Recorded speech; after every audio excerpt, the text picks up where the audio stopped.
एक जिंदगी पलट गई। स्टीवन एवरी को गलत तरीके से 2007 ठहराया गया। 1985 में स्टीवन एवरी की जिंदगी ने एक बहुत बड़ा मोड़ लिया। वो विस्कॉन्सिन के मैनिटोबा काउंटी में रहने वाला एक नौजवान था। एवरी को पेनी बेरनसन पर एक क्रूर हमले के लिए गिरफ्तार किया गया था।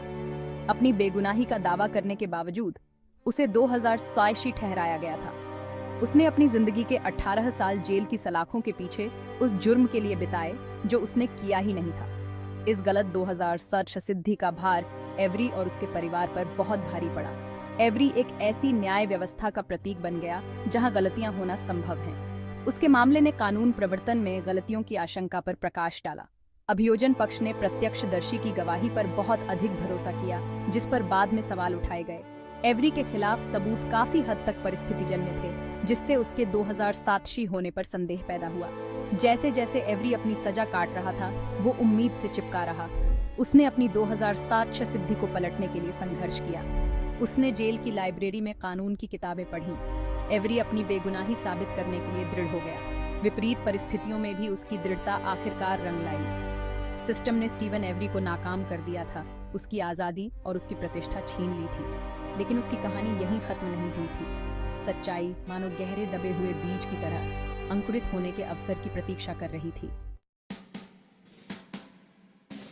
सच्चाई की रोशनी, डीएनए सबूत और रिहाई। 2003 में स्टीवन एवरी की कहानी में एक नया अध्याय शुरू हुआ। उसके मुकदमे के समय उपलब्ध नहीं हुई उन्नत डीएनए तकनीक ने आजादी का मौका दिया। विस्कॉन्सिन इनोसेंस प्रोजेक्ट ने एवरी के मामले को अपने हाथ में लिया। उन्होंने सबूतों की 2007-12 जांच कराने के लिए अथक संघर्ष किया। नतीजे हैरान करने वाले थे।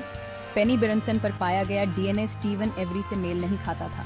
यह एक अन्य व्यक्ति ग्रेगोरी एलन की ओर इशारा करता था, जो एक जाना पहचाना अपराधी था। लगभग 2 दशकों तक दबी रही सच्चाई आखिरकार सामने आ गई। 2003 में एवरी की रिहाई ने पूरे देश में तहलका मचा दिया। वो गलत तरीके से 2007 ठहराए गए लोगों के लिए उम्मीद की किरण बन गया। मीडिया ने एवरी को घेर लिया। उसकी कहानी दुनिया को बताने के लिए उत्सुक था। आखिरकार 18 लंबे सालों के बाद स्टीवन एवरी आजाद हो गया। वो अपने परिवार के पास लौट आया, हमेशा के लिए अपनी आपबीती से चिन्हित हो गया। उसकी कहानी ने न्याय व्यवस्था की चूक पर एक राष्ट्रीय बहस छेड़ दी, लेकिन उसकी नई मिली आजादी बहुत ही कम समय के लिए थी। संदेह के साये घटनाओं का एक चौंकाने वाला मोड़। जैसे ही स्टीवन एवरी ने अपने जीवन को फिर से बनाने की शुरुआत की, क्षितिज पर एक काला बादल दिखाई दिया। 2005 में टेरेसा हेल्बाक नाम की एक युवा फोटोग्राफर गायब हो गई। उसे आखिरी बार एवरी परिवार की संपत्ति पर देखा गया था।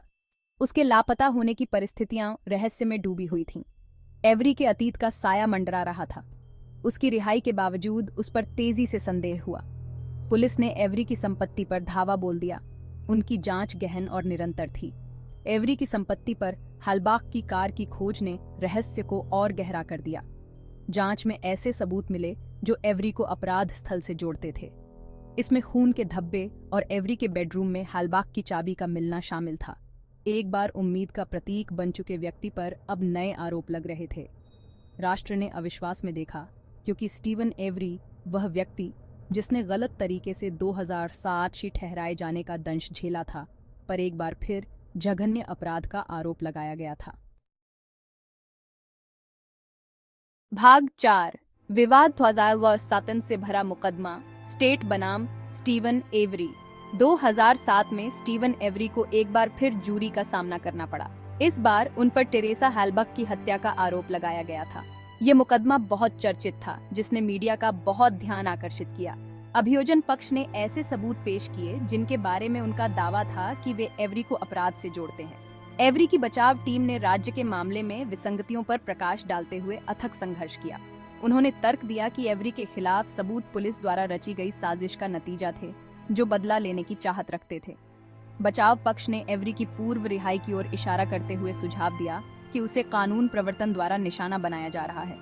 ये मुकदमा गर्मागर्म बहस, परस्पर विरोधी गवाहियों और संदिग्ध सबूतों के इस्तेमाल से भरा रहा। हफ्तों तक विचार विमर्श करने के बाद जूरी का फैसला आया, जिसने स्टीवन एवरी के भाग्य को एक बार फिर बदल दिया। एवरी को हेल्बाक की हत्या का 2007 पाया गया और उसे आजीवन कारावास की सजा सुनाई गई। इस फैसले ने उनके समर्थकों के बीच रोष फैला दिया, जो मानते थे कि वह एक भ्रष्ट व्यवस्था का शिकार है। यह मामला पुलिस के आचरण, अभियोजन पक्ष के दुराचार और सबूतों की विश्वसनीयता पर बहस का केंद्र बन गया। भाग 5, न्याय अधूरा, स्थायी निहितार्थ। स्टीवन एवरी की कहानी आपराधिक न्याय प्रणाली की जटिलताओं की एक कठोर याद दिलाती है।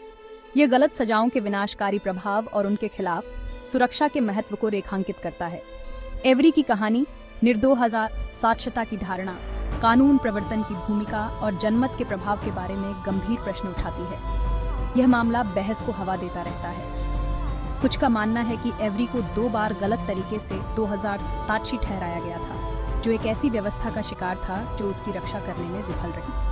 अन्य लोग हेलबach की हत्या में उसके अपराध पर कायम हैं, जो मुकदमे में पेश किए गए सबूतों पर जोर देते हैं। किसी के भी रुख के बावजूद यह मामला एक शक्तिशाली लेंस के रूप में कार्य करता है, जिसके माध्यम से कानून व्यवस्था के भीतर खामियों और अन्याय की संभावना की जांच की जा सकती है। यह हमें पूर्वाग्रह, जवाबदेही और एक ऐसे समाज में न्याय की खोज के बारे में असहज सच्चाइयों का सामना करने के लिए मजबूर करता है, जो अपनी खामियों से जूझ रहा है। स्टीवन एवरी की विरासत एक गंभीर अनुस्मारक है कि न्याय की लड़ाई एक सतत प्रक्रिया है, जिसके लिए निरंतर सतर्कता और सच्चाई के प्रति प्रतिबद्धता की आवश्यकता होती है।